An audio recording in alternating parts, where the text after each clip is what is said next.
श्री गुरवे नमः। श्री कृष्ण पादान् सहगण ललिता श्री विशाखान्वितांश्च नमो विष्णुपादाय कृष्ण पृष्ठाय भूतले श्रीमते भक्ति वेदांत स्वामी निति नामिने। नमस्ते सरस्वती देवे गौरवाणी प्रचारिणे निर्विशेष शून्यवादी पाश्चात्य देश तारिणे। श्री कृष्ण चैतन्य प्रभु नित्यानंद श्री अद्वैत गदाधर शिवासादि गौर भक्त वृंद। हरे कृष्णा कृष्णा माचालं पुंगुं लंघयते गिरिं यत्कृपा तमहं वन्दे श्रीगुरुं दिनतारिणं परमानंद माधवं श्री चैतन्य ईश्वरम्। नमो विष्णुपदाय कृष्ण कृष्णाय भूतले श्रीमते जय पताका स्वामी आचार्य पदाधिकाय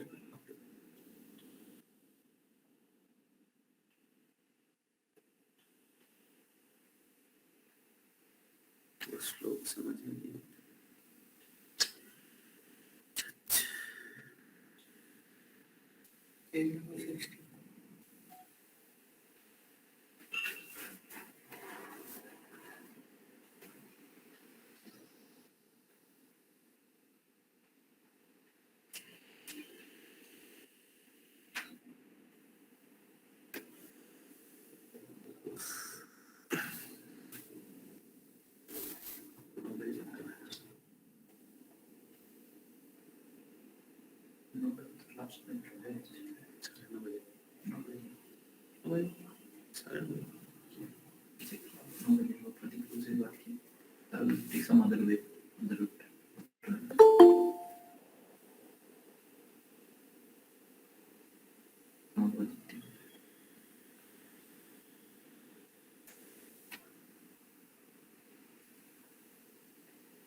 हरे कृष्ण कृष्ण कृष्ण हरे हरे हरे राम राम राम हरे। किनका लैपटॉप है?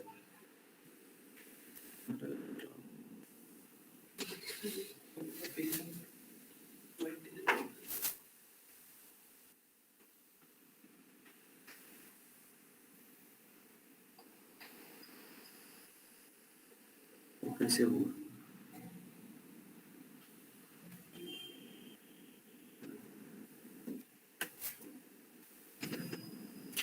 Okay, so I hope all of you are able to see the slide. सब लोग स्लाइड देख पा रहे हैं? Yes प्रभु।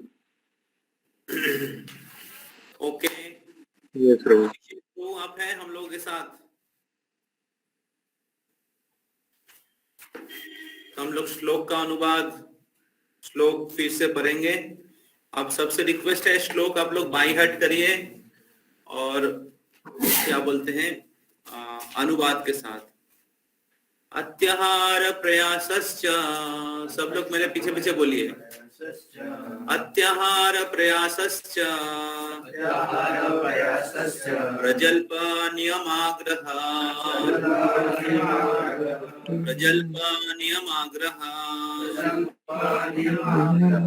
संगश्च लोलं च जनसंगश्च लोलं च षड्भिर्भक्तिर्विनश्यति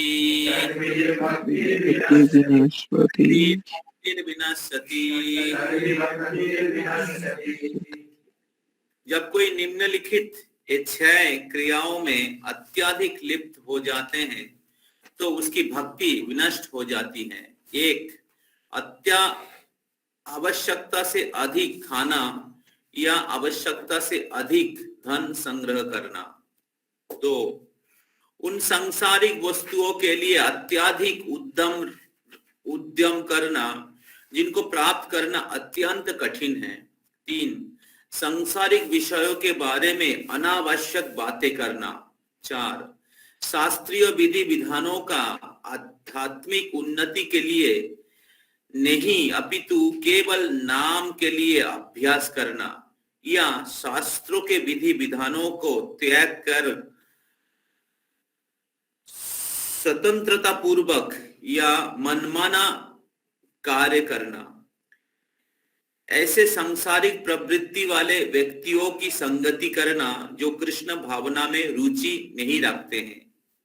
5 और छठा, सांसारिक उपलब्धियों के लिए लालायित रहना।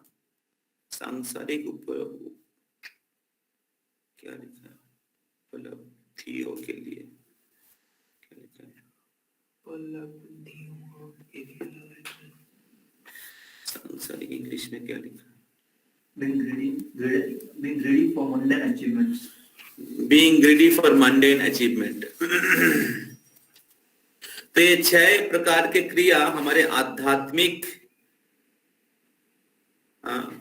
जीवन को या भक्ति को विनष्ट करता है। तो हम लोग 5 जो क्रिया है उसके बारे में चर्चा कर चुके हैं। तो आज हम लोग लोलमच मतलब लोभ या ग्रीड, इसके बारे में हम लोग चर्चा करेंगे।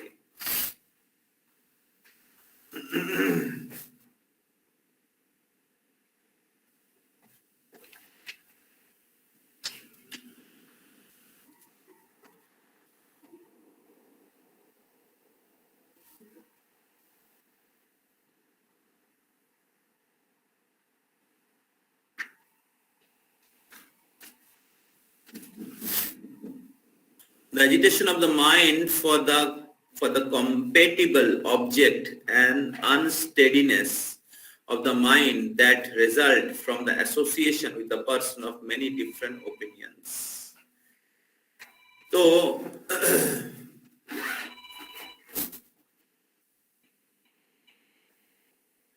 भक्ति सिद्धांत सरस्वती ठाकुर उनके शिक्षा में लोभ को अलग अलग प्रकार से व्याख्या करते हैं।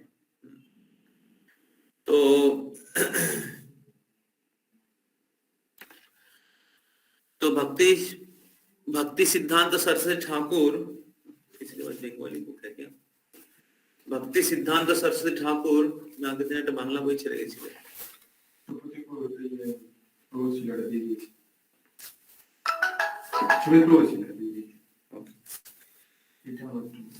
तो भक्ति सिद्धांत सरस्वती ठाकुर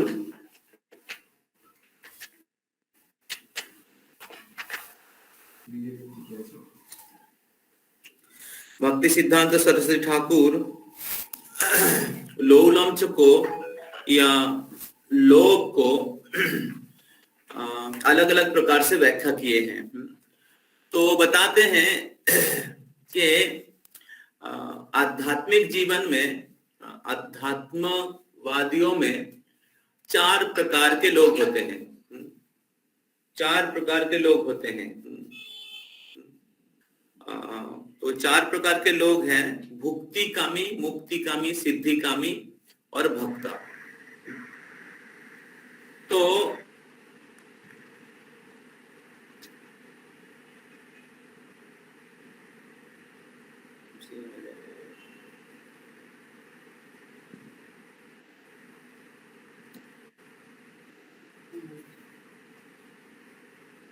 ये कुशनजीत को म्यूट करिए।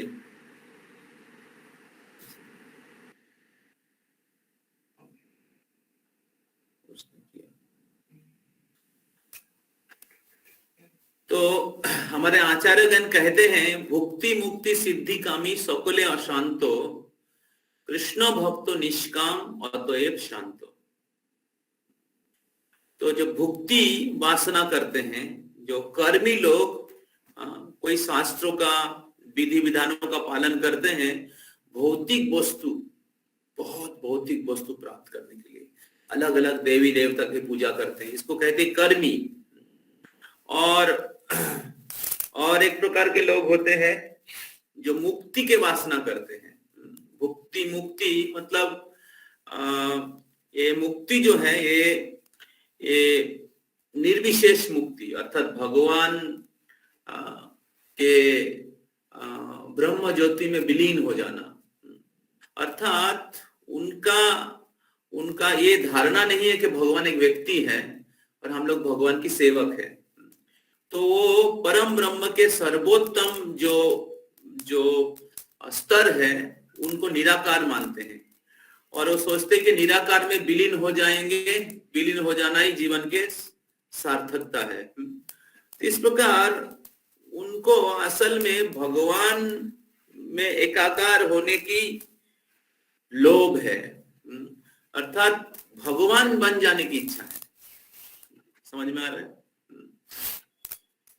तो इस प्रकार भुक्ति मुक्ति और सिद्धि मतलब 8 प्रकार की सिद्धि है। अनिमा, लघिमा, इशिता, वशोइता, काम वशोइता, ऐसे 8 प्रकार की सिद्धियां हैं। तो योगी लोग सिद्धि प्राप्त करने के प्रयास करते हैं, ज्ञानी लोग मुक्ति प्राप्त करने के प्रयास करते हैं और कर्मी लोग भुक्ति भोग, इस भौतिक जगत के भोग प्राप्त करने के प्रयास करते हैं। तो इन तीनों लोगों के हृदय में अलग अलग प्रकार के भौतिक वस्तु प्राप्त करने की लोभ है। समझ में आ रहा है? तो अपने स्वार्थ के लिए कर्मी लोग इस भौतिक जगत के भोग चाहते हैं और ज्ञानी लोग भगवान के साथ विलीन हो जाना, तो भगवान बनने की इच्छा है, वो उससे भी डेंजरस है। और योगी लोग सिद्धि प्राप्त करने की प्रयास करते हैं, वायु से भी हल्का हो जाएंगे, अणु से भी छोटा हो जाएंगे, या पर्वत से भी बड़े हो जाएंगे, हाथ मतलब क्या बोलते हैं, हाथ बढ़ाएंगे तो जो मांगेंगे वो हाथ में आ जाएगा, या स्वर्ग में चले जाएंगे, आसमान में उड़ते रहेंगे। ये सिद्धि अलग अलग प्रकार की सिद्धि है। लघिमा तो लघु, हल्का हो जाना। तो अनिमा, लघिमा, ईशिता, वशिता, ऐसे बहुत प्रकार की सिद्धि है। तो ऐसे भौतिक वस्तु प्राप्त करने की प्रयास करते हैं योग अनुशीलन करने के द्वारा। तो ऐसे लोग भगवान को प्राप्त नहीं कर सकते हैं। तो ऐसे इच्छाओं को, भौतिक इच्छाओं को पिशाची के साथ तुलना किया गया है। तो जब एक प्रकार की इच्छा हमारे हृदय में वास करता है, तो तब क्या होता है, हमारे हृदय में भक्ति अभुत है, भक्ति का उदय नहीं होता है। तो भक्ति रसामृत सिंधु में रूप गोस्वामी पाद बताते हैं, भुक्ति मुक्ति स्पृहा जावत पिशाची हृदि वर्तते। भुक्ति मुक्ति स्पृहा जावत, भुक्ति मुक्ति के स्पृहा जब तक हमारे हृदय में निवास करते हैं, भुक्ति मुक्ति स्पृहा जावत पिशाची हृदि वर्तते। इस प्रकार की पिशाची जब हमारे हृदय में वास करते तावत, तब तक तावत ये तो पथोपेतम भक्ति अभ्युदयो भवेत, तब तक हमारे हृदय में भक्ति का अभ्युदय या उदय नहीं होगा। तो भक्ति का सार है अनुकूल्यनो कृष्णानुशीलनम भक्तिरुत्तमा, अन्याभिलाषिता शून्यम ज्ञान कर्मादि अनावृतम। तो अन्याभिलाषिता शून्यम, भगवान के प्रसन्नता, भगवान की सेवा के अलावा दूसरा कोई अभिलाषा नहीं है। अन्याभिलाषिता शून्यम। और ज्ञान मतलब मुक्ति के वासना, कर्मादि मतलब भुक्ति के वासना। तो इधर भुक्ति मुक्ति, तो ज्ञानी लोग मुक्ति वासना करते हैं और कर्मी लोग भुक्ति वासना करते हैं, और ये दोनों लोग ही अशांत रहते हैं। इसका एक अच्छा उदाहरण दिया जा सकता है हिरण्यकशिपु, रावण, जिनके पास सिद्धियां थी हिरण्यकशिपु के पास सब सिद्धियां थे और सब भोग के वस्तु थे, है कि नहीं? तो हिरण्यकशिपु बहुत बड़ा भोगी थे और बहुत बड़ा सिद्ध जोगी भी थे। हिरण्यकशिपु के जैसा जोग कौन कर सकता था? उनको कितना 1000 साल उन्होंने तपस्या किया और उनके शरीर में कीड़ा लग गया था, पूरे कीड़ा मांस शरीर पूरा खा गया था, केवल हड्डी, केवल हड्डी था और हड्डी के अंदर हिरण्यकशिपु जीवित था और उसमें वो एक पैर में खड़े होके नमो ब्रह्मदेवाय नमः, ओम ब्रह्मदेवाय नमः, तो ब्रह्मा की उपासना करते थे। तो बहुत बड़ा जोगी थे वो, शास्त्र के बहुत नॉलेज था। क्या वो भक्त थे? तो उनके तेज से पूरे अग्नि निकाल के ऊर्ध्वलोक में चला गया, स्वर्गलोक को तापित कर दिया और सारे देवी देवता भयभीत हो गए कि मर्तलोक में कौन ऐसे तपस्या कर रहे हैं, जाके उनको रोको, नहीं तो हमारा स्वर्ग राज्य ले लेगा। भगवान ब्रह्मा के पास गए, बोले देखिए वो तो मेरा तपस्या कर रहा है, मैं कैसे उसका जगह तपस्या भंग कर सकता हूं? और सारी देवी देवता बहुत भयभीत थे, सामने जाने के लिए डर रहे थे। तो वो नारद मुनि को रिक्वेस्ट किया, तो नारद मुनि एक पक्षी के वेश में गए, एक पक्षी के वेश में उस पर्वत में गए और एक पेड़ के अंदर छुप के वो नारायण नारायण नारायण नारायण नारायण नारायण ऐसे नारायण शब्द का उच्चारण कर रहे हैं। और हिरण्यकशिपु तो बहुत मग्न होके ओम ब्रह्मदेवाय नमः, ओम ब्रह्मदेवाय नमः, और इधर पास में नारायण नारायण नारायण। तो हिरण्यकशिपु का ध्यान भंग हो गया, हिरण्यकशिपु का ध्यान भंग हो गया। नारायण का शब्द सुन के हिरण्यकशिपु का ध्यान भंग हो गया। बोले कौन इधर नारायण का नाम उच्चारण कर रहा है? बहुत क्रोधित हो गया, मैं इसको मार डालूंगा, किसका इतना हिम्मत है नारायण का शब्द उच्चारण कर रहे हैं। योग पद्धति तो नारायण के लिए किया जाता है, योग की अनुशीलन नारायण के लिए किया जाता है। तो नारायण का नाम तो उनको और योग करने में या भगवान में और निमग्न होने के लिए मदद करना चाहिए था, लेकिन इधर हिरण्यकशिपु का योग भंग हो गया नारायण का नाम सुन के। तो इसलिए इधर कहा जा रहा है भुक्ति मुक्ति सिद्धि कामी सकले अशांत। तो हिरण्यकशिपु नारायण का शब्द ध्वनि सुन के उनके निद्रा, उनके ध्यान भंग हो गया, बहुत क्रोधित हो गए। और क्रोध के कारण क्या होगा? उनका तपस्या का फल नष्ट हो गया।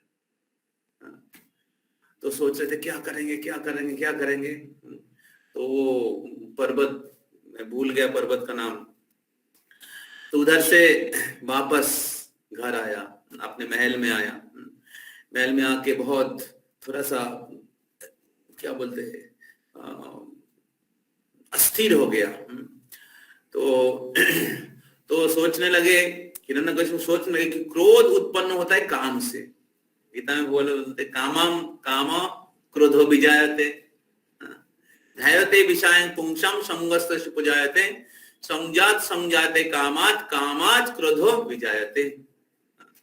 अगर काम अपूर्ण होता है तो क्रोध उत्पन्न होता है। तो क्रोध जो होता है काम का भाई है।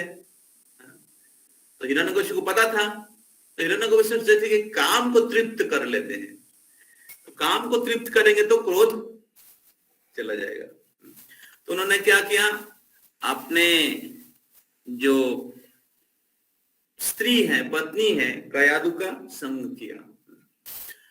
तो जब कयादु का संग किया हिरण्यकशिपु, तो उनके मन में वही नारायण नारायण नारायण नारायण, वो शब्द जो है वो प्रतिध्वनित हो रहा था, क्योंकि नारायण के प्रति बहुत ईर्ष्या है, पूरे तपस्या ही कर रहे हैं नारायण को मारने के लिए। और वो शब्द ध्वनि, क्योंकि वो कोई साधारण व्यक्ति का नहीं था, किनका था? नारद मुनि, स्वयं पक्षी के रूप में शुद्ध भक्त का था, उसमें बहुत पावर था। तो इसलिए उनके चेतना के अंदर प्रवेश कर गए। तो जब कयादु के संग किया,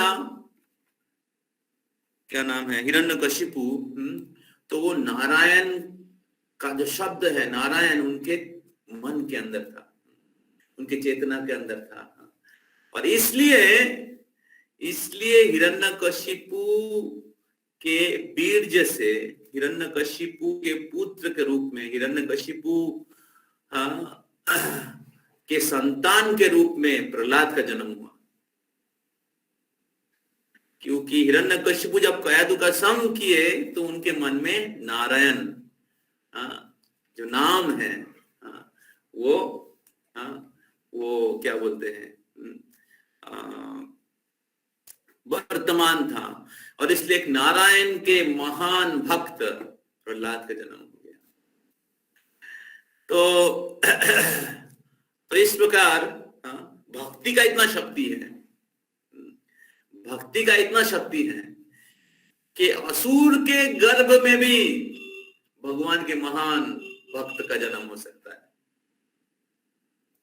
और दूसरे ओर जो तपस्या करने से ही बहुत सिद्धि प्राप्त करने से भी लोग आध्यात्म मार्ग में आगे नहीं बढ़ सकता। तो जब प्रहलाद का जन्म हुआ तो प्रहलाद पहले से ही भगवान के महान भक्त थे। एक तो शुरू में ही वो मन में हिरण्यकशिपु के मन में नारायण था, और बाद में जब कयादु के गर्भ, प्रहलाद गर्भ में थे तो कयादु नारद मुनि के आश्रम में हरि कथा, नारद मुनि से भगवान की कथा का श्रवण किए थे, और उसके कारण भगवान के महान भक्त के रूप में उनका जन्म हुआ। तो जब प्रहलाद को हिरण्यकशिपु पूछा, प्रहलाद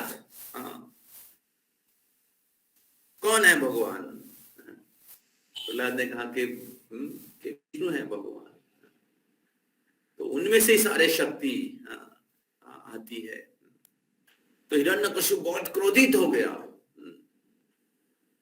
बहुत प्रकार से प्रहलाद को मारने के लिए प्रयास किया, लेकिन किसी भी तरीके से प्रहलाद को वो मार नहीं पाया। तो पूरे पृथ्वी के जितने भी देवी देवता हैं, पूरे ब्रह्मांड के जो भी देवता हैं, वो हिरण्यकशिपु के नौकर बन गए थे। लेकिन एक छोटा प्रहलाद 5 साल की उम्र है, उसका ही बेटा है, उन्होंने हिरण्यकशिपु को भगवान के रूप में स्वीकार नहीं किया, और उसके कारण हिरण्यकशिपु के नींद उड़ गया।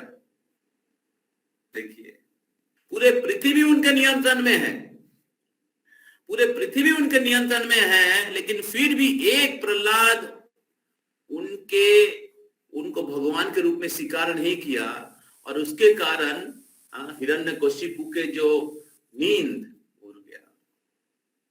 तो प्रहलाद महाराज को पूछते हैं हिरण्यकशिपु कि प्रहलाद तुमने क्या सीखा गुरुकुल में। प्रहलाद महाराज कहते हैं, तत्साधु मन्ये असुर वर्ज देहिनाम सदा समुद्विग्न धियाम सद्ग्रहात् हितात्मपातं गृहमान्धकूपं वनं गतो जात परिमाश्रयेत। तो बोलते हैं, मेरे प्रिय असुर श्रेष्ठ, असुर वर्ज देहिनाम, तो तत्साधु मन्ये असुर वर्ज देहिनाम सदा समुद्विग्न धियाम सद्ग्रहात्। जिन व्यक्ति असद वस्तु का, अनित्य वस्तु का, मिथ्या वस्तु का आश्रय लिया है, अनित्य वस्तु को नित्य बोल के मानते हैं, अर्थात इस शरीर रूपी अनित्य देह को अपने आत्मबुद्धि करते हैं, अपने स्वरूप मानते हैं, अपने शरीर को ही, देह को ही अपना स्वरूप मान के इस शरीर के सुख के लिए अलग अलग प्रकार से भोग करने की प्रयास करते हैं। तत्साधु मन्ये असुर वर्ज देहि नाम सदा समुद्विग्न, और ऐसे व्यक्ति हमेशा उद्विग्न रहते हैं, सदा समुद्विग्न धियाम। तो उनके मन हमेशा अस्थिर रहता है। तो श्री चैतन्य महाप्रभु कहते हैं, जिह्वार लालसे इति उतिधाय कृष्णधार परायण कृष्ण नहीं पाए। तो जो बहुत ही लालच में इधर उधर भागता है, बहुत लोलुप है, बहुत लोभी है, ये फिजिकल प्लेटफॉर्म में हो गया। उसी प्रकार सेटल प्लेटफॉर्म में या धन या संपत्ति, इसको प्राप्त करने के लिए बहुत लोलुप है। तो ऐसे व्यक्तियों को सब वस्तु प्राप्त करने के बाद भी कभी भी मन स्थिर नहीं रहता है। प्रहलाद महाराज कहते हैं, मतीर्न कृष्णे परतो सतो मिथोपपद्येत गृहव्रतानाम। तो मतीर्न कृष्णे परतो सतोवा, एक व्यक्ति का मति कभी भी कृष्ण में स्थिर नहीं हो पाता है। मतीर्न कृष्णे परतो सतोवा मिथोपपद्येत गृहव्रतानाम। जो व्यक्ति गृह व्रत मतलब गृह में, घर में ही इंद्रिय भोगमय जीवन करेंगे, घर के प्रति, घर के फैसिलिटीज, घर के सुख, पति के लिए पत्नियों की सेवा, या पत्नी के लिए पति की सेवा, बहुत ही क्या बोलते हैं, आनंददायी है, या उनके प्रति अटैच है, उसके अलावा नहीं रह सकते हैं।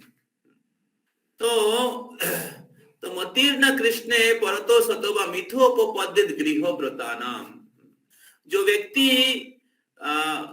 घर में ही, घर मतलब घर में ही रहना जीवन के पर, तो भगवान के भक्ति करने की या थोड़ा सा वैराग्य की इच्छा नहीं है। तो ऐसे व्यक्ति का मन कभी कृष्ण में स्थिर नहीं हो पाता है। मतीर्न कृष्णे परतो सतोवा, मति कभी भी कृष्ण में स्थिर नहीं होता है। क्यों? अदांत गोबीर विशताम तामिश्रम पुनः पुनः चर्वित चर्वनानाम। क्योंकि ऐसे व्यक्ति अदांत गोबीर अपने इंद्रियों को दमन नहीं कर पाते हैं, अपने इंद्रियों को संयम नहीं कर पाते। बहुत प्रकार के प्रयास करने के बाद भी, जिनके जीवन का लक्ष्य कृष्ण नहीं है, बहुत प्रकार के प्रयास के बाद भी अपने इंद्रियों को संयम नहीं कर पाते, लोभ को कम नहीं कर पाते हैं।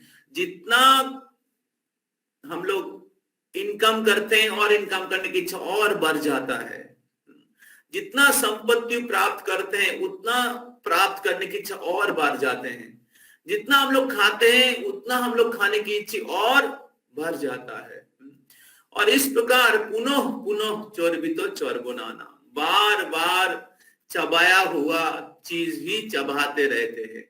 मतलब जो सेम जो इंद्रिय भोग है, हर बार हम लोग सेम इंद्रिय भोग को करते रहते हैं। हर जीवन में बहुत करोड़ों जन्मों से सेम इंद्रिय भोग हम लोग करके आए हैं या भोग करके आए हैं, उसी चीज को हम लोग करते रहते हैं। हमारे हृदय में भगवान को प्राप्त करने की इच्छा या वैराग्य की इच्छा उत्पन्न नहीं हो पाता है। तो इसलिए ये जो लोभ है, लोभ बहुत ही या अत्याहार हमारे आध्यात्मिक जीवन के बहुत ही बड़ा बाधक है। तो हमें अगर भगवान के भक्ति में आगे बढ़ना है, भगवान के भक्ति में आगे बढ़ना है, तो हम सभी को अपने अपने आश्रम के अनुसार या तो तब क्या होगा, हमें हमारे परिस्थिति के अनुसार हमें समझना चाहिए कि हमारा बाउंड्री क्या है। हम लोग कितना प्रयास कर सकते हैं, अत्याहार प्रयासश्च, कितना हमें जरूरत है, हमें अच्छे से जीने के लिए कितना धन की आवश्यकता है, कितना खाने की आवश्यकता है, कितना हमें संपत्ति की आवश्यकता है, कितना हमें मटेरियल फैसिलिटी का जरूरत है। बहुत बार हमें बहुत फैसिलिटी लेने के बाद भी हम लोग संतुष्ट नहीं रहते हैं, हमें और चाहिए, और ये दिल मांगे मोर। तो इसलिए कृष्ण भक्ति में जो व्यक्ति आगे बढ़ना चाहते हैं, एक शास्त्र के निर्देश के अनुसार एक बाउंड्री होना चाहिए। आश्रम के अनुसार कोई ब्रह्मचारियों के लिए एक अलग होगा, थोड़ा ब्रह्मचारियों को या सन्यासियों को संपूर्ण वैराग्य का पालन करते हैं, करना पड़ता है या करना चाहिए। उसी प्रकार गृहस्थ आश्रम में जो लोग हैं या जो लोग पढ़ाई कर रहे हैं, अनमैरिड हैं, उनको भी अनमैरिड मतलब ब्रह्मचारी है, बैचलर मीन्स ब्रह्मचारी, स्टूडेंट मीन्स ब्रह्मचारी। तो उसी प्रकार जो माताजी लोग अनमैरिड हैं, उनको पवित्रता का पालन करना चाहिए। तो उनके सोशल बैकग्राउंड के अनुसार और हमारे आध्यात्मिक लक्ष्य को हमें याद रख के हमें हमारे नेसेसिटीज को, हमारे फैसिलिटीज को जितना जरूरत है उसमें एक बैलेंस करना चाहिए या एक कंट्रोल होना चाहिए। तो इस प्रकार भक्ति सिद्धांत सरस्वती ठाकुर कर्मी, ज्ञानी और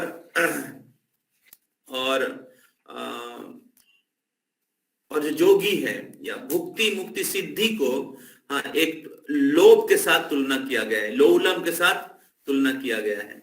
तो जब कोई व्यक्ति भक्त होते हैं तो भगवान के सेवा के लिए जो भी उनके पास है वो भगवान की सेवा में नियुक्त करते हैं, भगवान की सेवा में नियुक्त करते हैं। उनके पास अगर ज्यादा धन भी है तो भी कोई प्रॉब्लम नहीं, क्योंकि भगवान की सेवा में नियुक्त कर रहे हैं। तो और जो भी खाते हैं भगवान को भोग लगा के खाते हैं, और क्योंकि वो भगवान के भक्त हैं तो भगवान को प्राप्त करना जीवन का उद्देश्य है। तो इसलिए वो जो भी आश्रम में है उस आश्रम में रह के, उस आश्रम में जो एक स्टैंडर्ड दिया गया है भगवान को प्राप्त करने के लिए, अनुकूल और प्रतिकूल, भक्ति का पहला स्टेप है अनुकूल्यस्य संकल्प प्रातिकूल्यस्य वर्जनम। अनुकूल चीज को स्वीकार करें और प्रतिकूल चीज को वर्जन करें। तो एक भक्त को बहुत सतर्क रहते हैं कि भक्ति के अनुकूल क्या क्या है और भक्ति के प्रतिकूल क्या है, उसके बारे में सतर्क रहते हैं और उसके अनुसार अपने आप को कुछ चीज स्वीकार करते हैं, कुछ चीज को वर्जन करते हैं। तो इसके आगे भक्ति सिद्धांत सरस्वती ठाकुर कहते हैं कि आज के जमाने में हम लोग दो प्रकार के लोग देखते हैं। एक होता है कम्युनिस्ट, एक होता है कैपिटलिस्ट। तो कैपिटलिस्ट, आगे वाले स्लाइड में चलिए, कैपिटलिस्ट क्या करते हैं? कैपिटलिस्ट वो होते हैं, उसको बोलते हैं पूंजीवाद मतलब अपने पास बहुत प्रकार के संपत्ति प्राप्त करके रखते हैं। तो कैपिटलिस्ट लोग क्या करते हैं, जैसे उनके पास एक श्रेणी के लोग के पास बहुत धन है, बहुत प्रकार के जमीन है, बहुत सारा जमीन है, बहुत धन है, और दूसरे श्रेणी के लोग हैं उनके पास कुछ भी नहीं रहता है। उनके पास बहुत गरीब है और उनके पास संपत्ति नहीं रहता है, जमीन नहीं रहता है। तो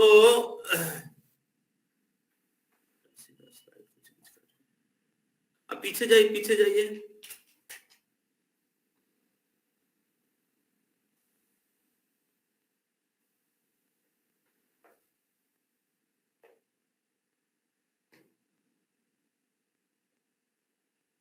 इसका नेक्स्ट स्लाइड।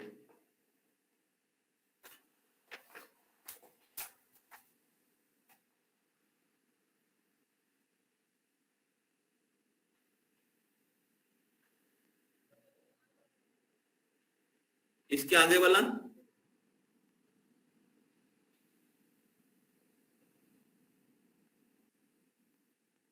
हाँ,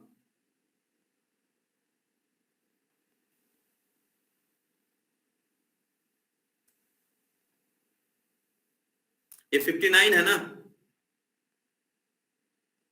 60 प्रभु।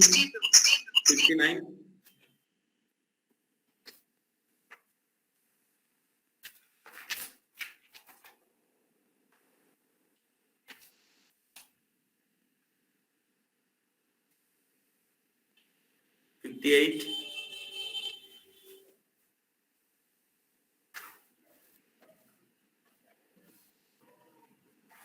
एक बार वो स्लो भी करना।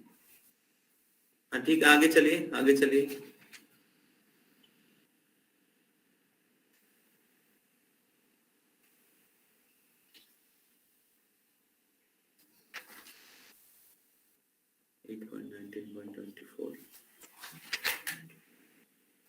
हाँ, और आगे चलिए।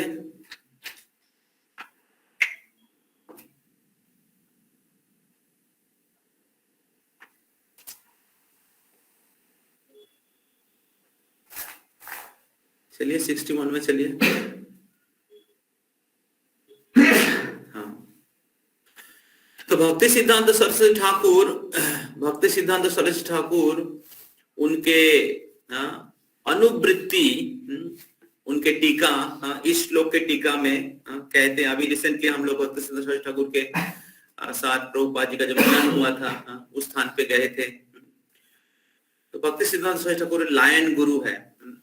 तो भक्ति सिद्धांत सरस्वती ठाकुर कहते हैं एक श्रेणी के लोग हैं पूंजीवाद, जो बहुत अपने पास जमीन और भौतिक वस्तु और बहुत धन इकट्ठा करके रखते हैं, और एक श्रेणी के लोग होते हैं कि उनके पास धन और जमीन कुछ भी नहीं रहता है।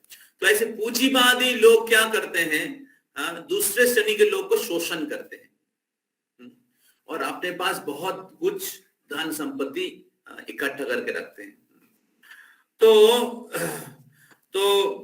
तो ऐसे परिस्थिति में कुछ श्रेणी के लोग होते हैं जो इसका विरोधिता करते हैं। आज के समाज व्यवस्था में ये जो कम्युनिज्म का मतलब साम्यवाद, इसको क्या क्या कहते हैं इंग्लिश में, इस कम्युनिज्म जो है, इसका मार्क्सवाद, ये कम्युनिज्म जो है, ये उस समय विशेष करके रशिया से इसका उत्पन्न हुआ है, क्योंकि एक श्रेणी के लोगों के पास बहुत ज्यादा धन है, संपद है, और दूसरे श्रेणी के पास कुछ नहीं है।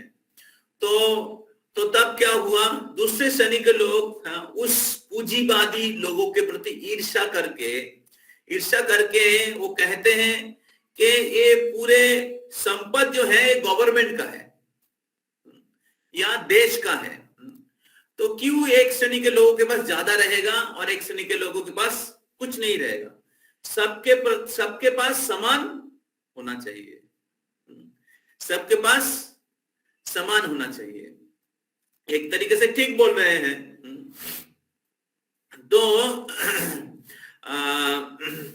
तो इस प्रकार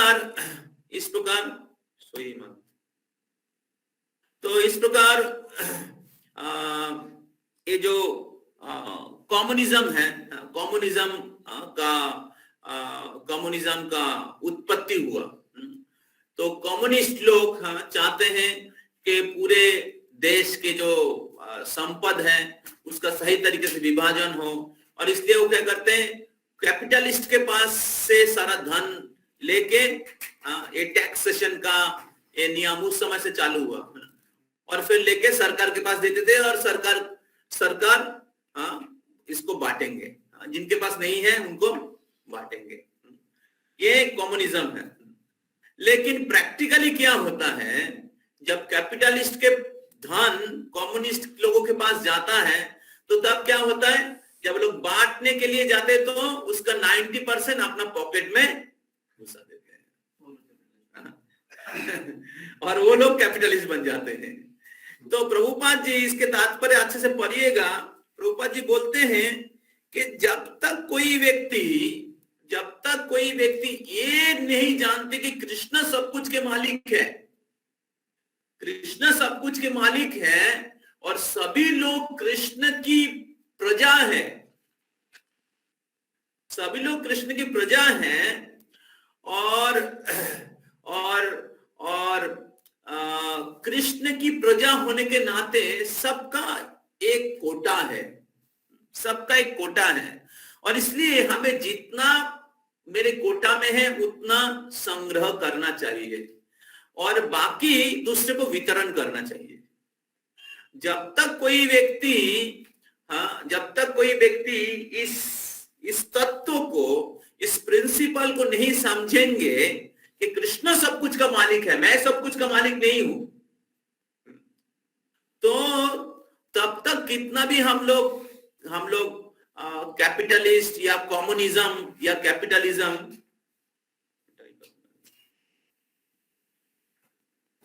तो कैपिटलिज्म या कम्युनिज्म का अलग अलग प्रकार के क्या बोलते हैं आंदोलन करे। ये जो संपत्ति का या प्रॉपर्टी का या धन का सही तरीके से बंटवारा नहीं हो पाएगा। जब तक कोई व्यक्ति नहीं समझेंगे कृष्ण सब कुछ के भोक्ता है तो हम लोग लोभ से मुक्त नहीं हो पाएंगे। और उसके आधार पर प्रभुपाद जी उदाहरण देते हैं कि जब रास्ते में एक बस्ता चावल पड़ा रहता है तो एक पक्षी जितना जरूरत है ठोट से चूच से लेके खा के चला जाता है, एक गाय जितना खा सकते हैं अपने कोटा में लेके चला जाता है। और जब मनुष्य लोगों को प्राप्त होता है तो क्या करते हैं, पूरे बस्ता उठा के लेके अपने घर में डाल देता है। ये जो जितने प्रकार के आज के जमाने में जितने प्रकार के स्टॉक मार्केटिंग हो रहा है, stock marketing, share marketing, stock marketing, तो क्या होता है बहुत बार किसी चीज का सामान का दाम बहुत ज्यादा बढ़ जाता है। क्यों?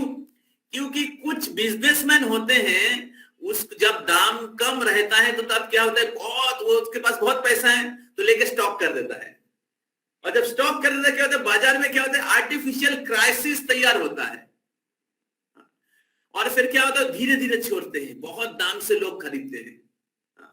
तो इस प्रकार क्या होता है ये पूंजीवादी लोग ये लोभ के कारण, अत्याचार के कारण समाज में एक प्रकार के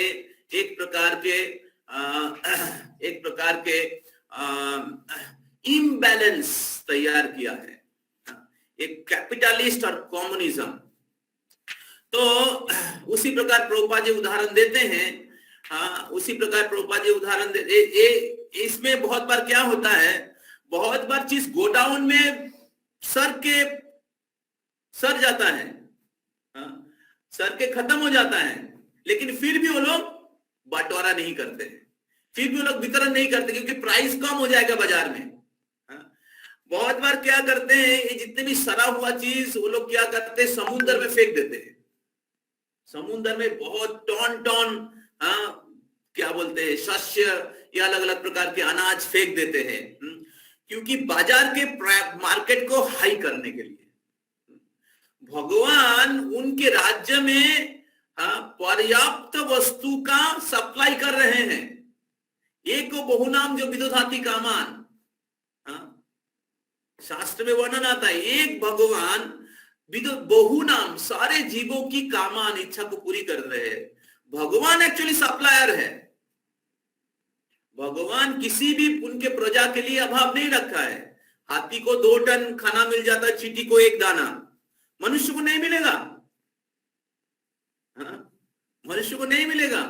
तो मनुष्य को क्यों नहीं मिल रहा है? आज चाइना को प्लास्टिक राइस बनाना पड़ रहा है और वो अमूल कंपनी को अमूल दूध पाउडर मिल्क बनाना पड़ रहे हैं।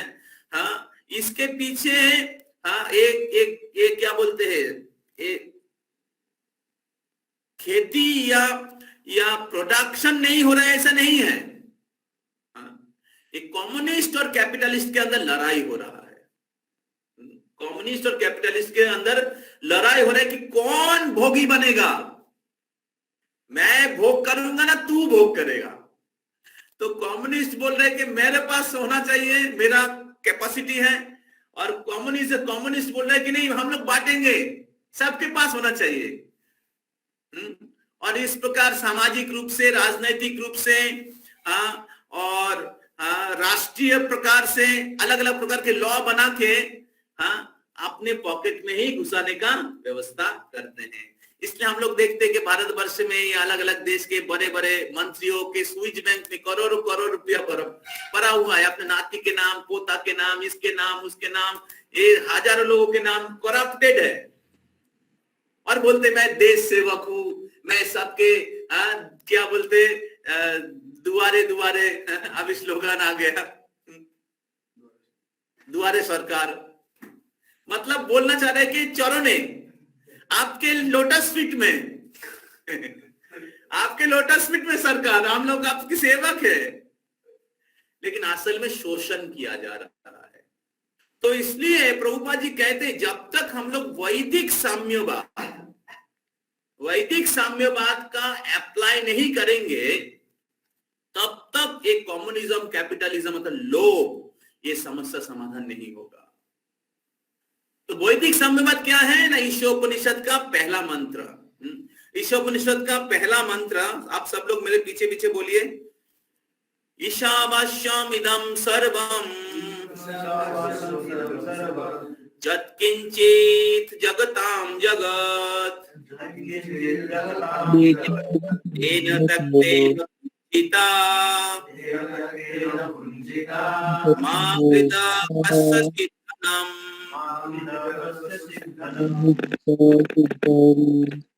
तो ईशावास्यम इदं सर्वम, ईशा मतलब ईश्वर। तो ईशावास्यम से इस्कॉन नाम आया है। ईश मतलब ईश्वर। तो ईशावास्यम इदं सर्वम, तो सर्व मतलब सब कुछ किनका है? ईशा, ईश्वर का है। सब कुछ ईश्वर का है। ईशावास्यम इदं सर्वम यत्किंचित् जगतां जगत, ये पूरे जगत में जो भी चीज है भगवान की सृष्टि है, भगवान की प्रॉपर्टी है, भगवान प्रोप्राइटर है और भगवान इसलिए एंजॉयर भी है, भगवान भोक्ता भी है। तो ईशावास्यम इदं सर्वम, सब कुछ ईश्वर का है, और इसलिए तेन त्यक्तो भुंजिता मा कृतो कस्यचित् धनम्, इसलिए हमें उतना ही भोग करना चाहिए जितना हमारे कोटा में है, जितना हमें हमारे कोटा में है। उसके बाद अगर आपके कर्म के अनुसार, आपके पुण्य के अनुसार ज्यादा है तो उसको वितरण करिए, उसका वितरण करिए। उसके उदाहरण स्वरूप बोलते हैं, प्रभुपाद जी बोलते हैं, एक उदाहरण देते हैं कि रास्ते में अगर 10,000 रुपया पड़ा रहता है तो एक व्यक्ति क्या करेगा, उसको ये 10,000 रुपया पड़ा हुआ है, अच्छा है, अरे कोई नहीं मैं ले लेता हूं, तो वो क्या करेगा? भोग करेगा, तो अपने पॉकेट में ले लेता है। दूसरा एक व्यक्ति है, वो क्या करेगा? नहीं ये तो मेरा पैसा नहीं है, मैं कैसे लूंगा, मेरे को पता नहीं को किनका है, ठीक है मैं नहीं लूंगा, जो होना है होने दो। और एक प्रकार के व्यक्ति ऐसे कर सकते हैं। और तीसरा व्यक्ति वो देखेगा कि पैसा पड़ा हुआ है और वो थोड़ा पता लगाएगा कि इस धन किसका है। अगर उसको क्या बोलते हैं, बिजनेस कार्ड या एटीएम कार्ड या क्या बोलते हैं, अगर उनका पार्स में उनका नाम या फोन नंबर देख के अगर पता चल जाता है कि नहीं इनका है, तो तब क्या करते हैं वो पैसा जो है उनके पास पहुंचा देता है। तो तीनों में कौन अच्छा है? जय सरकार। तीसरा व्यक्ति सबसे अच्छा है। तो उसी प्रकार पहला व्यक्ति है कर्मी, जो भी है भोग करते, लोभ, लोलम च, और चाहिए मेरे को, और चाहिए। और दूसरा व्यक्ति है वो ज्ञानी, बोलते नहीं कुछ भी स्पर्श नहीं करना चाहिए, नेति नेति नेति नेति। प्रभुपाद जी एक बार लॉस एंजलिस में थे और प्रभुपाद जी को एक उनके शिष्य ने आके बोला कि स्वामी जी एक बाहर में एक बहुत बड़ा साधु है, बहुत रिनाउंसिएट है। बोले वो क्या करते हैं? बोले उनके पास बहुत पैसा है लेकिन उसको टच नहीं करते हैं, उनके पास चिमटा है, चिमटा से पैसा को टच करते हैं, पैसे को स्पर्श नहीं करते, बोले माया है माया। तो प्रभुपाद जी बोलते हैं कि मेरे पास पैसा लाओ, जितना पैसा है हमें दो, और ये पैसा मैं भगवान की सेवा के लिए मैं व्यवहार करूंगा, इस कृष्ण कॉन्शियसनेस मूवमेंट को स्प्रेड करने के लिए यूज करूंगा। तो रूप गोस्वामी पाद रिनाउंसिएशन वैराग्य का डेफिनेशन देते हैं, युक्त वैराग्य। तो कहते हैं कि अनासक्तस्य विषयान यथा अरहम उपजुञ्जते निर्बंधो कृष्ण संबंधे युक्त वैराग्यम उच्यते। तो रियल रिनाउंसिएशन ये है कि हम लोग को ये ज्ञान होना चाहिए, निर्बंध कृष्ण संबंध, सब कुछ के साथ कृष्ण की संबंध है, सब कुछ के साथ, मेरा धन, मेरा परिवार, मेरा बच्चा, मेरा डिग्री, मेरा एजुकेशन, मेरा एनर्जी, मेरा लाइफ, मेरा टाइम, मेरा ब्यूटी, सब कुछ कृष्ण से आया हुआ है। तो अनासक्त विषयान, और इस प्रकार उस वस्तु से अनासक्त होके यथा अरहम उपजुञ्जते, उस वस्तु के ऊपर मेरा भोग की इच्छा को नहीं रख के, स्पृहा को नहीं रख के, ये ज्ञान होना चाहिए कि निर्बंध कृष्ण संबंध, कृष्ण के सब कुछ है, सब कुछ कृष्ण से आया है, और इसलिए निर्बंध कृष्ण संबंध युक्त वैराग्यम उच्यते, कृष्ण की सेवा में उसको लगाना चाहिए, ये वैराग्य है। जैसे हम लोग लैपटॉप से अब क्लास कर रहे हैं, कृष्ण कथा कर रहे हैं, या मोबाइल फोन कृष्ण की सेवा में, पैसे को कृष्ण के वाणी प्रचार करने के लिए, मंदिर बनाने के लिए, प्रसाद वितरण करने के लिए व्यवहार कर रहे हैं, भगवान की सेवा करने के लिए व्यवहार कर रहे हैं, ये वैराग्य है। तो वैराग्य ये नहीं है फोल्गु वैराग्य कथते, बाहर से दिखा रहा है वैराग्य है। एक फल्गु नदी है, ऊपर में पानी नहीं रहता है और बाली रहता है, और बालू को हटा दे तो क्या आता है? पानी निकल के आ जाता है। तो गया में एक नदी है, उसका नाम है फल्गु नदी। तो उसी प्रकार फल्गु वैरागी होता है, बाहर में दिखाते ज्ञानी लोग कि मेरे को नहीं चाहिए, लेकिन हृदय में भोग की ज्वार बह रहा है। उसी प्रकार तथाकथित जो कैपिटल कम्युनिस्ट हैं, बोलते नहीं सबको बांट देना चाहिए। वो लोग बहुत प्रकार के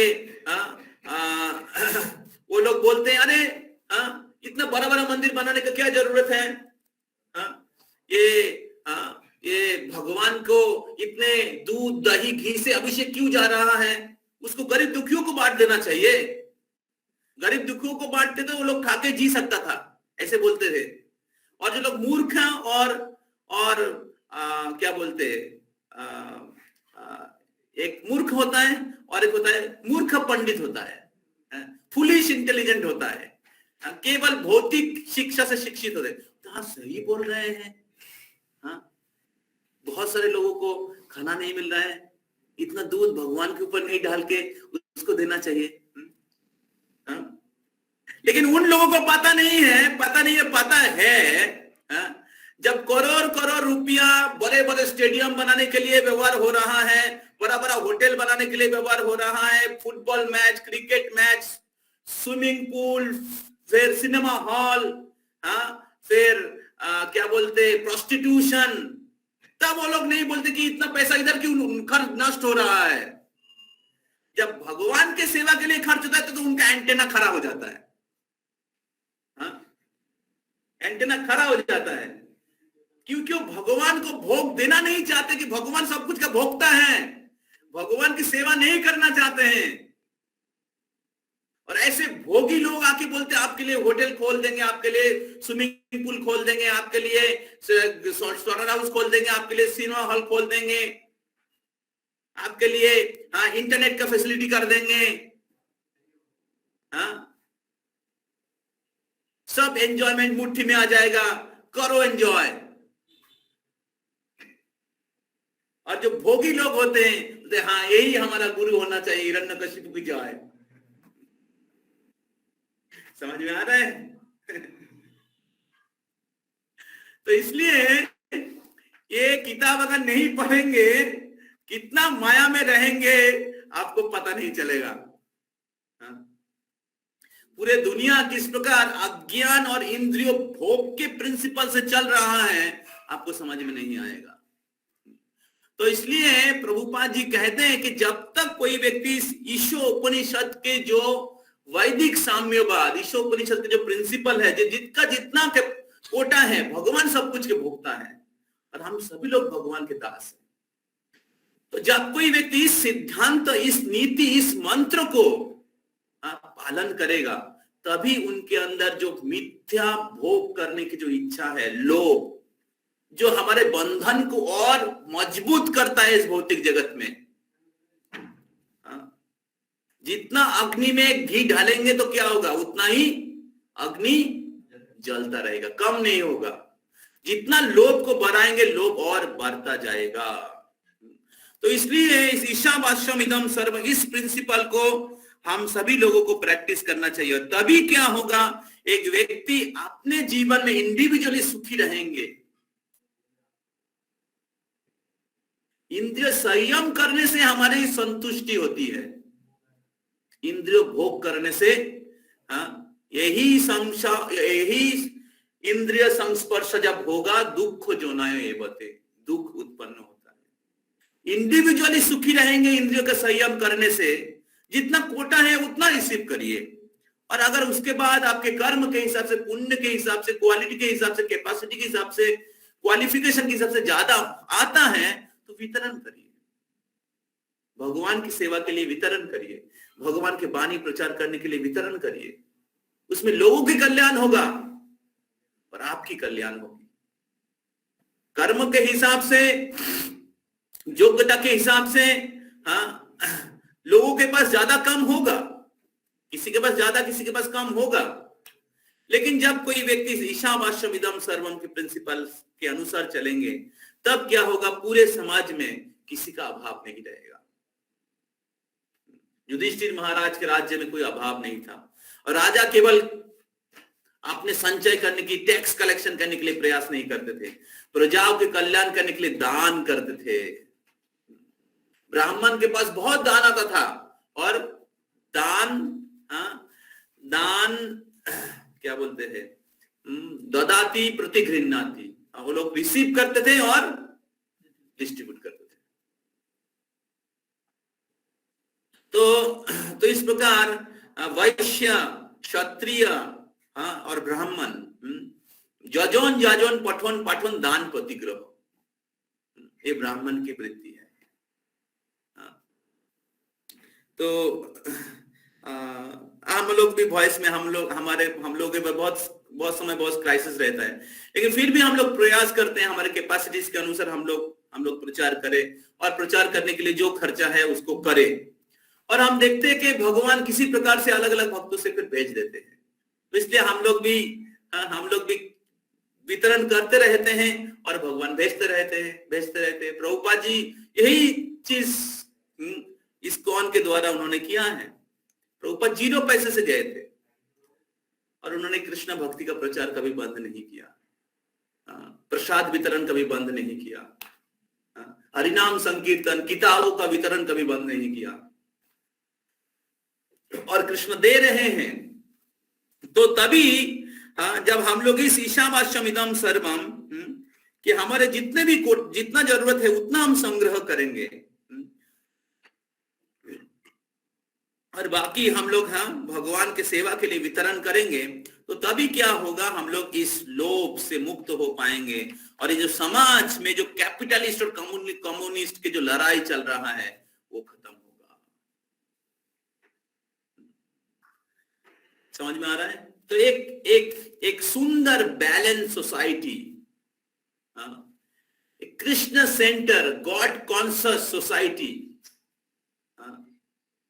ये जो ईर्ष्या मुक्त समाज, लोगों में आपस में एक मैत्री भाव, सेवा का भाव। वैदिक युग में 3 चीज फ्री में दिया जाता था। Education number 1, number 2 medicine, number 3 judgement, court judgement, free of cost दिया जाता था। और आज के जमाने में 3 चीज में सबसे ज्यादा पैसा कमाया जाता है। क्यों? क्योंकि लोगों की दान करने की जो प्रवृत्ति है खत्म हो चुका है। क्यों? क्योंकि लोभ की प्रवृत्ति क्यों खत्म हो गया? लोभ की प्रवृत्ति क्यों वृद्धि हो गया? लोभ दान की प्रवृत्ति क्यों खत्म हो गया? क्योंकि लोगों के अंदर ये भोगी, मतलब लोगों के अंदर जो कृष्णा के दास हैं, ये एजुकेशन, ये ट्रेनिंग खत्म हो गया। इसलिए लोग सोचते कि मेरे पास ज्यादा रहेगा तो मैं ज्यादा बड़ा हूं। लेकिन लोगों को पता नहीं कि मैं जो ज्यादा सेवा करते हैं वो ज्यादा बड़ा है। जो ज्यादा सेवा करते हैं वो ज्यादा बड़ा है, लोगों को पता नहीं। इसलिए मिथ्या बड़े होने के पीछे लोग भाग रहे हैं। तो इसलिए जब कोई व्यक्ति भगवान के सेवा में ज्यादा नियुक्त करते हैं, भगवान के सेवा में ज्यादा दान करते हैं, या भगवान के सेवा ज्यादा करके करते हैं, प्राणेर अर्थे धिया वाचा, जिस प्रकार संभव है प्राण देके, जीवन देके, अर्थ अपना धन देके, धिया अपने बुद्धि को व्यवहार करके, वाचा अपने वाक्य को व्यवहार करके, तो 4 प्रकार से आप भगवान की सेवा कर सकते हैं। तो आपकी जो भी क्षमता है उससे जब आप भगवान की सेवा करने के प्रयास करते हैं तो आप असल में आगे बढ़ते हैं। तो इसलिए एक शांतिपूर्ण समाज, आगे चल ले जाइए स्लाइड, तो और 2 मिनट मैं लूंगा, तैयार हो सकता है अगर इस ईशोपनिषद के 2 नंबर श्लोक हम 2 नंबर श्लोक के द्वारा इस समाज का क्या बोलते प्रतिपालन होता है। तो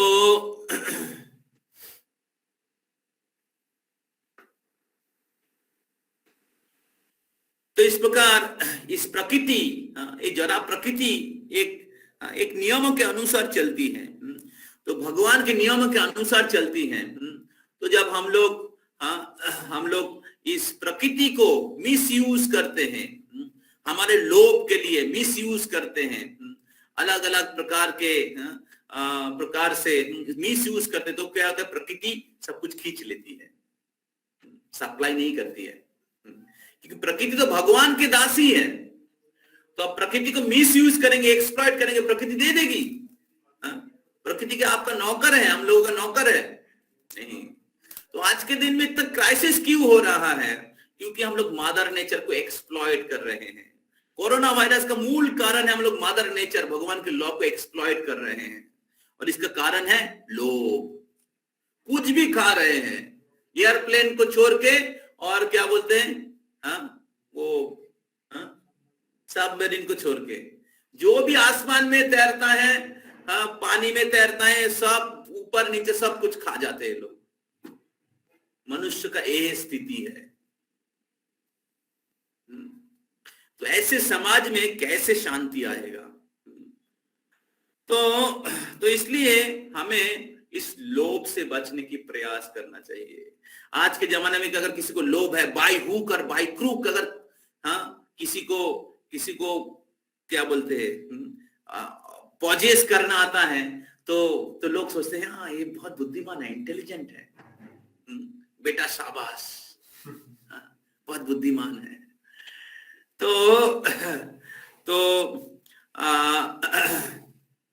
लेकिन ईशोपनिषद के अनुसार, ये भगवत गीता के अनुसार वो कोई नहीं है, एक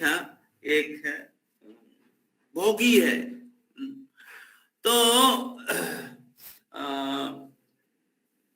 तो ऐसे व्यक्ति कभी भी जीवन में सुखी नहीं हो पाते हैं, कभी भी संतुष्ट नहीं हो पाते, कभी भी उनके मति कृष्ण में स्थिर नहीं होता है। तो इसलिए मति को स्थिर करने के लिए हमें कंट्रोल होना चाहिए, सेंस कंट्रोल होना चाहिए। अत्याहार, प्रयासश्च, प्रजल्प, नियमाग्रह, जनसंगश्च, लौलम च, ये 6 प्रकार के जो कार्य हैं जो भक्ति को विनाश करते हैं, उससे हमें मुक्त होने के लिए प्रयास करना चाहिए। हमें इंद्रियों का संयम करना चाहिए। तो हमें समझना चाहिए कि कृष्ण सब कुछ का प्रोप्राइटर है। अगर आप कृष्ण सब कुछ का प्रोप्राइटर है, सब कुछ कृष्ण की सेवा में लगाएंगे, तो आपके पास किसी भी वस्तु का अभाव नहीं होगा। ऐसे नहीं कि कृष्ण के भक्त भिखारी रहेंगे, नो। कृष्ण लक्ष्मीपति है। जब आप कृष्ण की सेवा करेंगे, कृष्ण आपको और सप्लाई करेंगे। आज के दुनिया में क्राइसिस इसलिए है कि लोग कृष्ण की सेवा नहीं कर रहे हैं। इसलिए कृष्ण की सेवा करिए, जो भी कृष्ण आपके पास है कृष्ण की सेवा में लगाइए, कृष्ण आपको और सप्लाई करेंगे। तो आगे चलिए। One should be satisfied with whatever he achieved by his previous destiny, for discontent can never bring happiness. A person who is not self-controlled will not be happy even with possessing the 3 world. देखिए, तो पूरे पृथ्वी को प्राप्त करने के बाद भी वो संतुष्ट नहीं हो पाएगा। तो इसलिए one should be satisfied with whatever be achieved by his previous destiny. उनके पूर्व जीवन के कर्म के अनुसार उनके पास जितना भी उनके पास है उससे संतुष्ट होना चाहिए। तो युधिष्ठिर महाराज को पूछा गया कि कौन सबसे संतुष्ट है? बोला जिनका ऋण नहीं है। आज के जमाने में लोग बहुत पैसा लोन लेके बहुत बड़ा फ्लैट खरीद रहे हैं, लोन लेके बड़ा गाड़ी खरीद रहे हैं, और लोगों के सामने दिखा रहे हैं कि मेरा बहुत अच्छा घर है, आलीशान बंगलो है, मेरे पास इतना गाड़ी है, और लोगों के सामने प्रेस्टीज का कंपटीशन चल रहा है सोसाइटी में। लेकिन उसके ऊपर लोन का क्या बोलते हैं, लोन का तलवार खड़ा है।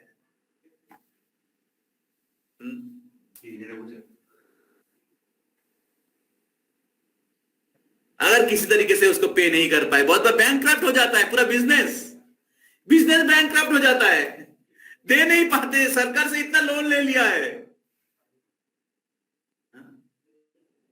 तो लोन लेके लोगों के सामने दिखाने की क्या जरूरत है? Rather we reduce our need and be peaceful and happy so that you can focus on the ultimate goal of life.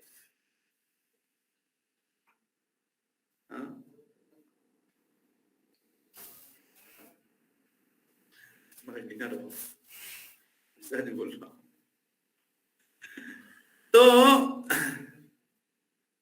तो इसलिए हमें ये जितने भी प्रकार के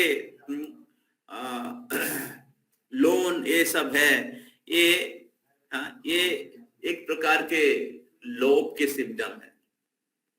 कभी कभी जेन्युइन नीड हो सकता है, लेकिन हमारे डिमांड को इंक्रीज नहीं करना चाहिए।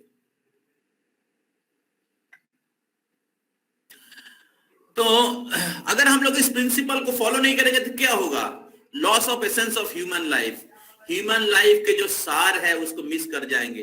That is plane living and high thinking.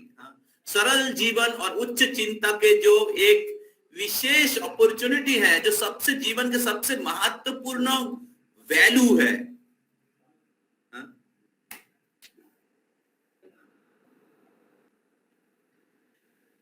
उसको मिस कर जाएंगे। We come under the external energy, भगवान के बहिरंग शक्ति, तीन गुण के अधीन हो जाएंगे। Suffer 3 modes of material nature, birth, old age, disease and death, इस जन्म मृत्यु के चक्र में भटकते रहेंगे। No faith in the plan of God, कि भगवान ने कहा है कि सरल जीवन उच्च चिंता करो, इसको इस प्रकार से अपने जीवन को अपनाओ तो आप मेरे पास वापस आ जाओगे, आप सुखी रहोगे इस भौतिक जगत में। तो अगर हम लोग इसको पालन नहीं कर रहे, फॉलो नहीं कर रहे हैं, 6 जो एक्टिविटीज को अवॉइड नहीं कर रहे, इसका मतलब क्या है कि हम लोग भगवान के प्लान के ऊपर, भगवान के निर्देश के अनुसार जीवन जीना नहीं चाहते हैं। हम लोग विश्वास नहीं करते इतना सरल तरीके से जिया जा सकता है क्या। ये सब साधु सन्यासियों के लिए, हम लोगों के लिए नहीं है। तो मुझे ये सब क्यों बोल रहा है क्लास में। No aspiration for the higher spiritual development, और हमें असल में भक्ति में प्रगति करने की इच्छा नहीं है।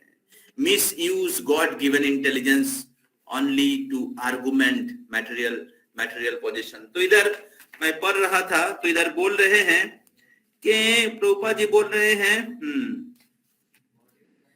कि দুর্ভাগ্যবশত যাদের হরি কথায় বিশ্বাস নেই, যাদের পারমার্থিক উন্নতিতে আগ্রহী নেই, সেই বিষয়ীরা শুধুমাত্র নিজের ভোগ বৃদ্ধির জন্য তারা নিত্য নতুন সাম্যবাদ, পুঁজিবাদ ইত্যাদি মতবাদের উদ্ভাবন করেছে।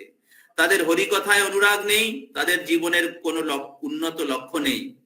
অসংখ্য ভোগ বাসনা ইন্দ্রিয় তর্পণই তাদের জীবনের একমাত্র লক্ষ্য এবং প্রবঞ্চনায় তারা সুনিপুণ।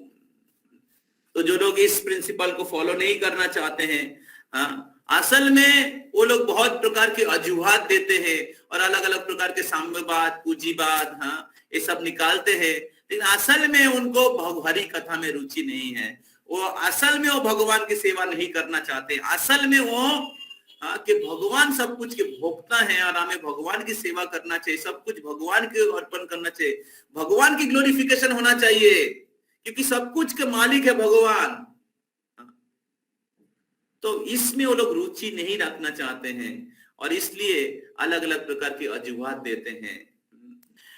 तो क्योंकि वो भगवान की भक्ति नहीं करना चाहते। तो इस प्रकार अगर हम लोग इस 6 प्रकार के क्रिया को बहुत सिंसियरली अवॉइड नहीं करेंगे तो हम लोग प्रैक्टिकली, एक्सटर्नली, इंटरनली हम लोग कृष्ण भक्ति के प्रगति हमारे रुक जाएगा। तो इसलिए हम सभी भक्तों का कर्तव्य है कि अगर हम लोग अनर्थ निवृत्ति स्टेज को क्रॉस करना चाहते हैं, स्टेडी डिवोटी बनना चाहते हैं, हैप्पी डिवोटी बनना चाहते हैं, तो ये जो अनर्थ के अलग अलग प्रकार के द्वार है, अत्याहार, प्रयास, प्रजल्प, नियमाग्रह, जनसंघर्ष, लोलंच, इसको हमें बंद करना चाहिए। तो शायद अभी शुरू में आप पूरी तरीके से नहीं कर पाएंगे, लेकिन आप प्रयास करना चाहिए, प्रिंसिपल को एटलीस्ट प्रैक्टिस करना चाहिए। आपके स्थान, काल और पात्र के अनुसार, आपके बैकग्राउंड के अनुसार आपको प्रैक्टिस करना चाहिए। तो तब क्या होगा, आप आध्यात्मिक जीवन में बहुत प्रगति करते रहेंगे, आध्यात्मिक आनंद का अनुभव करेंगे, कृष्ण भक्ति का आस्वादन करेंगे और उस कृष्ण भक्ति में जब आप प्रगति करते रहेंगे तो आपको एक दिव्य आनंद का अनुभव होगा, आपको परम संतुष्टि का अनुभव होगा और आपके मनुष्य जीवन सफल होगा और आप देख पाएंगे कि जीवन के परम सिद्धि है। तो इस प्रकार हम सभी भक्तों का कर्तव्य है कि हमें इस उपदेशामृत जैसे महत्वपूर्ण किताब, तो भक्ति कोई सस्ता चीज नहीं है, भक्ति बहुत ही कीमती है और इस कीमती वस्तु को प्राप्त करने के लिए हमें इसका अनुशीलन करना चाहिए। हमें आध्यात्मिक प्रगति के लिए भौतिक जो लोभ है उसको कम करना चाहिए, उसको नियंत्रण करना चाहिए, तभी हम लोग आध्यात्मिक जीवन में प्रगति करेंगे। तो इस प्रकार जो आध्यात्मिक जीवन में प्रगति करना चाहेंगे वो इस नियमों का पालन करेंगे। तो इसलिए भगवान के भक्त लोग अलस नहीं है, भगवान के भक्त लोग अलस नहीं है, वो अपने रेस्पॉन्सिबिलिटीज पालन करते हैं, मैटेरियल रेस्पॉन्सिबिलिटीज पालन करते हैं, लेकिन उनका मूल लक्ष्य रहता है स्पिरिचुअल प्रोग्रेस, इसलिए भगवान के भक्त लोग भी एक्टिव रहते हैं. Materialists, they are active for material sense enjoyment and for greed, but the devotees are active. They are active to increase their spiritual progress. इसलिए भक्त लोग भी अव्यर्थ कालोत्तम, वो अपने समय को वेस्ट नहीं करते. नाम गाने सदा रुचि. तो हम लोग देखते शिलो प्रभुपाद क्या मेहनत की है. भक्ति विनोद ठाकुर, भक्ति सिद्धांत श्रेष्ठ ठाकुर, शिलो गुरु महाराज कितना मेहनत कर रहे हैं भगवान के वाणी को प्रचार करने के लिए, भगवान के भक्ति को वितरण करने के लिए, भगवान की और ज्यादा से ज्यादा सेवा करने के लिए. जैसे devotees are not inactive, devotees are not lazy, but materialists they are crazy. The devotees are steady, not lazy, not crazy, they are steady. हरे कृष्णा. शिलो प्रभुपाद की जय. समवेत भक्त वृंद की जय. गौर प्रेमानंदे. हरि हरि बोल. एक क्वेश्चन, किसी का कोई प्रश्न है? One question we can take. इधर से कोई, किसी का प्रश्न है? ओके, इधर वालों का क्वेश्चन कहाँ ले लेंगे. Any question from the class? Comment.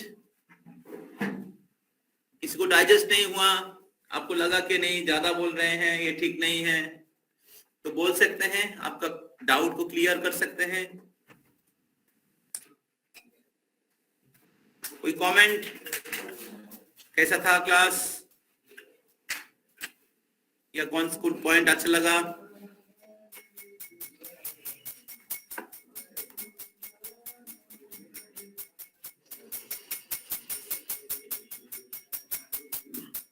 Any comment, question? तो आप सबसे रिक्वेस्ट है, आप लोग अपना स्पिरिचुअल प्रैक्टिस बहुत अच्छे से करते रहिए. साधना, सेवा और आपके ड्यूटीज को बैलेंस रखिए. सुबह अपना चैंटिंग को कंप्लीट करिए. तो फिर दिन भर आपका जो अलग अलग सेवा है या आपका ड्यूटीज हैं उसको अच्छे तरीके से कर पाएंगे. Thank you for the comments. और आप सभी से रिक्वेस्ट है, अपना साधना रिपोर्ट भेजिएगा ग्रुप में. और हमारा फास्ट में हम लोगों का सेकेंड प्रीतिवर्धनम फेस्टिवल होगा. फास्ट में उसका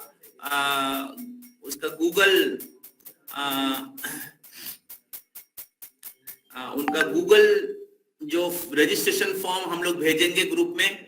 तो आप सभी से रिक्वेस्ट है, आप लोग सभी लोग हमारे सेकेंड प्रीतिवर्धनम फेस्टिवल जो है फर्स्ट मई को होगा, संडे है, तो इसमें जरूर आइएगा. तो इसका रजिस्ट्रेशन फीस कितना रहेगा, कैसे हम लोग करेंगे, तो इसी वीक में हम लोग भेज देंगे. तो आप लोग जरूर आइएगा. और जो लोग फास्ट प्रीतिवर्धन फेस्टिवल में आए थे, क्विज कंपटीशन हुआ था, क्विज कंपटीशन में फर्स्ट और सेकंड आए हैं. तो ये दोनों टीम को हम लोग प्राइज देंगे हमारा फास्ट सेकंड प्रीतिवर्धनम फेस्टिवल में.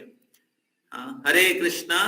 तो एक्चुअली मैं प्राइज लेना भूल गया था, इसलिए हम लोग प्राइज दे